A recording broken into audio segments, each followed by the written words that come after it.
England have won the Cricket World Cup. England's cricketers have pulled off a stunning victory in the third Ashes Test. Ben Stokes inspired the hosts. Remember that one quite well. That was a catch I took against South Africa in the first World Cup game at the Oval. I kind of stuffed it up, to be honest. It was actually a pretty regulation catch if I'd stood in the right position. The coaches, they got stuck into me about it should have been in the right place to start off with. I hold my hand up. That's why I get called the claw, because I had a very nasty injury to my finger and I had to have 3 surgeries on it. It doesn't bend backwards, so it's harder for the ball to get out of my hand, hence why it's like that and I'm called the claw.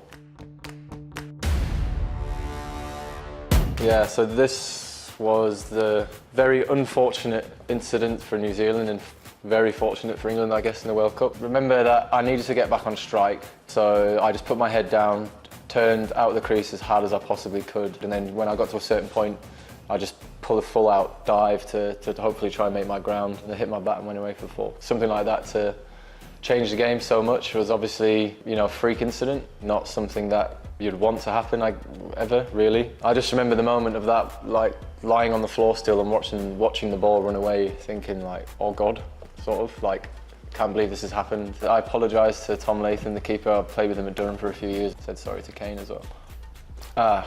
That is me kicking my bat for the 2nd time at Lord's in the summer. After the last ball where we needed 2 to win and 1 to tie, and we only managed 1. That was just me letting my frustration out that didn't quite get us over the line. For it to go down to the wire like that, not just in the normal game but in the Super Over as well, was something amazing to be involved in. Everyone's reaction was just so natural to them.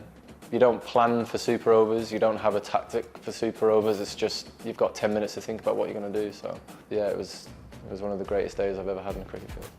I said, you know, whatever happens here ain't going to define your career, but you know, he ended up winning it for us and it certainly has. It was just from a point of view if it didn't go well for him, because I've been there and experienced what it's like getting smacked out of the ground in the last over in a World Cup before. Speak of the devil, look at that picture. Funny, aren't you? Yeah, that was the World T20 final. I mean, that picture basically just sums up how I felt in that moment in time there. Not one of the best times I've ever had on a cricket field, but I haven't looked back at this moment ever. It's taught me a lot about dealing with moments that aren't great, and it's also taught me about, you know, staying very level-headed with when it's going well or where it's going badly. But I haven't looked back on this and gone, yes, I got my own back for 2016 T20 World Cup. It's just one of those things that happened, yeah. The crowd favourite throughout the summer, Jack Leach cleaning his glasses.